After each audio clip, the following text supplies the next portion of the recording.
Puji Tuhan. Apa kabar semuanya? Saya percaya kita semua ada dalam kuat kuasa pengasihan tangan Tuhan Yesus. Ya, saudara, menyambung dari kesaksian saya yang kemarin, di mana saya saksikan bahwa ketika tahun 98 saya bertobat menerima Yesus sebagai Tuhan dan Juru Selamat. Lalu tahun 99 saya mulai masuk sekolah pendalaman Alkitab.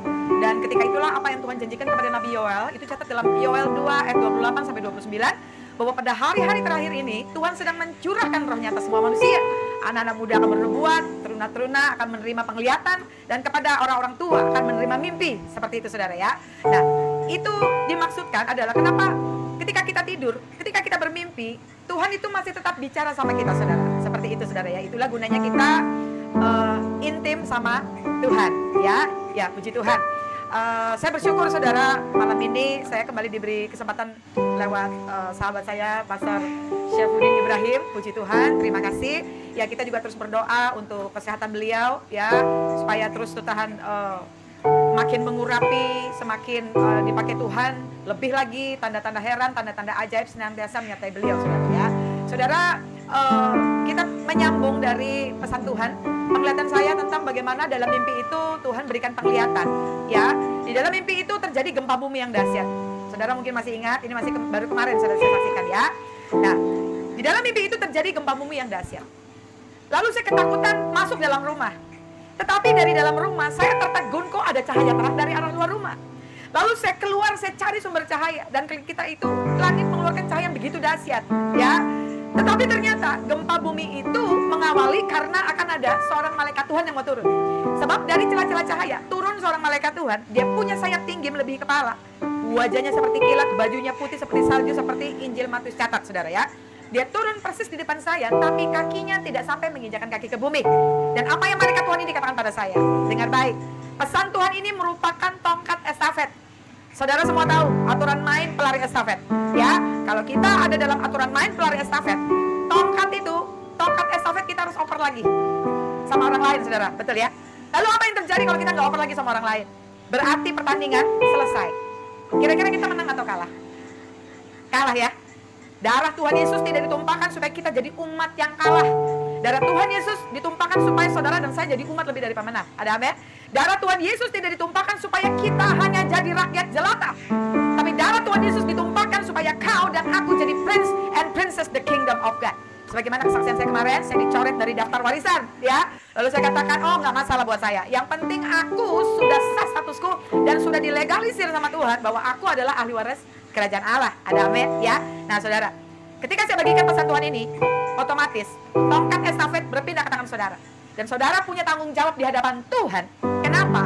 Karena saat ini pun saya bersaksi, saya bertobat di streaming ini di hadapan saudara. Saya pun bersaksi di hadapan Tuhan. Ada amin? Apa yang malaikat Tuhan ini katakan pada saya? Aku diutus kepada kamu supaya kamu memberitahukan kepada umat Tuhan bahwa kedatangan Kristus sudah sangat-sangat singkat. Ada amin? Ya. Dan kata sangat itu tidak hanya satu kali diucapkan, tapi sampai berulang. Dan itu membuktikan betapa Tuhan sangat-sangat serius sama kita. Ya, jadi kalau Tuhan yang punya alam semesta, yang punya surga, yang punya neraka bisa serius sama kita yang cuma debu dan tanah, saudara. Keterlaluan ya kalau kita nggak bisa serius sama Tuhan, ya. Ya. Nah, lalu saudara, kita sambung lagi dari pesan Tuhan tentang akhir zaman. Sedikit di khotbah saya ini saya akan menyinggung juga tentang eskatologi, ya, tentang akhir zaman. Kenapa? Ya, supaya umat Tuhan ini dibangunkan. Seperti itu, dari tidur. Kenapa? Seperti dalam Injil Matius pasal yang ke-25, bahwa sesungguhnya kondisi kita zaman now mempelai kita, Tuhan Yesus itu sudah berdiri di ambang pintu, saudara. Kita nggak bisa main-main lagi, saudara. Kita nggak punya banyak waktu lagi untuk main-main. Ada amin? Ya. Nah, saudara, kita tahu bahwa hari-hari ini, bukan cuma hari-hari ini, sudah puluhan tahun silam terjadi sampai hari ini, dan kita nggak tahu sampai kapan, bahwa tanda-tanda kedatangan Tuhan itu sudah semakin marak, saudara ya. Ya, kalau kita lihat di sini dalam Matius 24, ya, Matius 24, kita lihat dari ayat yang ketiga, ya. Kita lihat dari ayat yang ketiga. Ya, perikopnya adalah permulaan pemberitaan. Ketika Yesus duduk di atas Bukit Zaitun, datanglah murid-muridnya kepadanya untuk bercakap-cakap. Murid-murid ini berkata pada Tuhan Yesus, katakanlah kepada kami, bila manakah itu akan terjadi? Dan apakah tanda kedatanganmu dan tanda kesudahan dunia? Lalu jawab Yesus kepada mereka, waspadalah, supaya jangan ada orang yang menyesatkan kamu. Sebab banyak orang akan datang dengan memakai namaku dan berkata, akulah Mesias, dan mereka akan menyesatkan banyak orang. Saudara, sampai di sini dikatakan apa? Di hari-hari terakhir ini menjelang Tuhan datang kali yang kedua, akan banyak orang mengaku akulah Mesias, akulah Kristus. Kristus atau Mesias itu artinya apa, saudara? Yang diutus. Artinya hari-hari ini banyak orang sedang mengaku, akulah utusan Tuhan, akulah utusan Tuhan. Seperti itu. Dan itu menyesatkan, saudara. Bah, Tuhan mengajari kita semua, kamu lihat dari buahnya. Kalau kita lihat dalam Galatia 5, ya, buah-buah itu artinya buah-buah Roh Kudus. Buah-buah dari perilaku mereka, saudara. Adakah kasih dalam diri orang itu? Ya, adakah mereka memiliki kebaikan hati, penguasaan diri? Seperti itu dan lain-lain. Itu ada 9, saudara ya. Saudara nanti bisa baca sendiri di rumah. Ya, itu buah-buahnya, saudara. Ya. Nah, kita lihat lagi ke ayat yang ke-6. Kamu akan mendengar deru perang atau kabar-kabar tentang perang.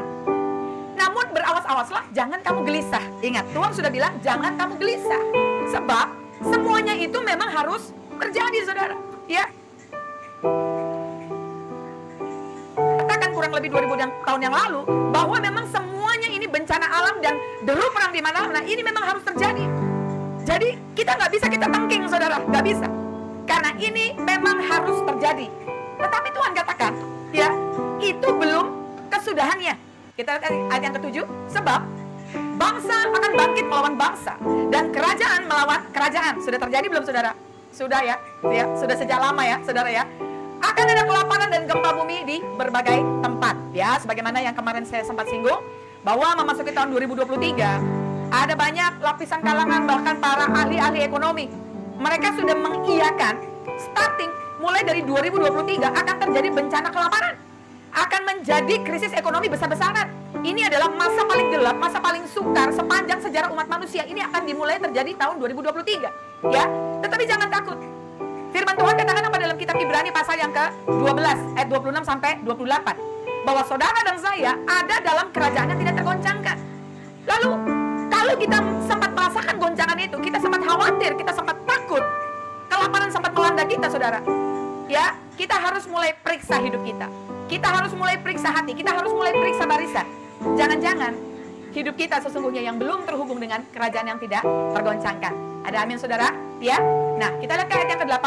Akan tetapi semuanya itu barulah permulaan penderitaan menjelang zaman baru. Itu baru permulaan, saudara. Yang kita alami ini baru permulaan, saudara. Ya, ayat yang ke-9. Ayat yang ke-9 ini yang banyak terjadi sama hamba-hamba Tuhan. Termasuk yang pernah dialami oleh sahabat saya, Pastor Saifuddin Ibrahim. Ya, ayat 9. Pada waktu itu kamu akan diserahkan supaya disiksa, dan kamu akan dibunuh dan akan dibenci semua bangsa oleh karena namaku. Ya, jadi saudara, kalau kita dibenci sama manusia karena memang perbuatan jahat kita, karena memang kita memang hidup kita tuh menyusahkan orang, jadi batu sandungan buat orang, lalu kita hidup menderita. Itu kalau anak muda zaman now bilangnya apa, itu derita lo gitu loh, saudara ya. Artinya memang kita menabur, kita menuai, seperti itu. Tapi kalau seperti hamba Tuhan, salah satu contoh dari sahabat saya, Pastor Saifuddin Ibrahim, beliau melakukan apa yang benar di mata Tuhan, memberitakan kabar baik, saudara. Artinya apa? Yuk, kamu kalau kamu terima Tuhan Yesus, maka dosamu semua diampuni. Kan enak, saudara ya, kan enak ya. Tapi beliau malah dibenci, saudara. Ya, malah disesah seperti itu. Ayat yang 10. Dan banyak orang akan murtad, dan mereka akan saling menyerahkan dan saling membenci. Ya, itu sudah terjadi pada 2000 tahun yang lalu, pada zaman Tuhan Yesus masih berjalan di muka bumi. Yesus sendiri diserahkan oleh salah seorang muridnya yang bernama Yudas, saudara ya. Seperti itu sudah terjadi, saudara. Tapi hari-hari ini lebih banyak lagi, saudara ya. Lalu kita lihat ayat yang ke-11. Banyak nabi palsu akan muncul dan menyesatkan banyak orang. Kita tahu bahwa nabi atau profet itu adalah penyambung lidahnya Tuhan. Artinya apa? Seringkali orang ini berkata kata Tuhan seperti itu, saudara ya. Bahkan kalau misalkan di dalam ruang doa ya, seringkali kita juga berkata pendoa-pendoa itu kata Tuhan. Makanya saya selalu melatih anak-anak rohani saya ya, yang di Medan, yang di Surabaya. Kamu boleh dapat pendengaran dalam roh, kamu boleh dapat penglihatan, kamu dapat mimpi, atau ketika kamu sedang berdoa, kita sedang menara doa, boleh aja kamu dapat penglihatan apapun. But everything will have go back to the Bible. Segala sesuatu harus kembali kepada firman Tuhan. Karena kalau Tuhan bicara pasti pakai firman. Sebab Alkitab ini sudah selesai, saudara. Tinggal kita hanya mengulangi pola ilahi yang pernah terjadi di zaman perjanjian lama dari Matius sampai kitab Wahyu. Itu tinggal pengulangan, saudara. Tapi itulah pola yang Tuhan berikan. Dan kalau Tuhan bicara, ya Tuhan memberikan pesan, nggak mungkin keluar dari jalur Alkitab. Ya, karena firman itu adalah Tuhan dan Tuhan itu adalah firman. Itu sudah satu DNA yang tidak bisa dipisahkan. Ya, nah makanya dikatakan apa? Barang siapa menolak hamba-hambaku yang membawa berita kebenaran, yang membawa berita keselamatan. Nah, setiap hamba-hamba Tuhan yang membawa berita keselamatan, berarti hamba-hamba Tuhan itu membawa firman Tuhan. Nah, firman Tuhan itu adalah Tuhan sendiri. Makanya Alkitab katakan apa? Setiap orang yang menolak kabar baik dari hamba-hambaku, maka Tuhan juga menolak dia karena mereka menolak Tuhan. Seperti itu, saudara ya. Nah, kita lihat ayat yang ke-12. Dan karena makin bertambahnya kedurhakaan, maka kasih kebanyakan orang akan menjadi dingin. Makanya kita nggak usah heran, saudara. Ya, makin banyak orang yang menghujat nama-nama Tuhan. Ya, saya nggak heran. Karena itu memang harus digenapi, saudara. Ya, jangankan teman sesama teman, orang yang kita nggak kenal atau kita cuma kenal di Dumai atau di dunia maya, saudara ya. Di dalam satu keluarga aja ini bisa terjadi, saudara. Maka kasih kebanyakan orang menjadi dingin. Ya, suami menjadi tawar hati sama istri jadi tawar hati. Banyak hal, saudara. Ya. Nah, kita lihat yang ke-13. Tetapi orang yang bertahan sampai kepada sesudahannya akan selamat. Artinya apa? Setiap orang yang tetap eksis, dia menjadi pelaku firman Tuhan dan tetap mengasihi Tuhan, dia yang akan selamat. Ya. Lalu, dan Injil kerajaan ini akan diberitakan di seluruh dunia menjadi kesaksian. Sekali lagi, Injil kerajaan ini akan diberitakan di seluruh dunia menjadi kesaksian bagi semua bangsa. Artinya apa? Di hari-hari terakhir ini, Tuhan supaya segala bangsa dapat mendengar Injil kerajaan diberitakan.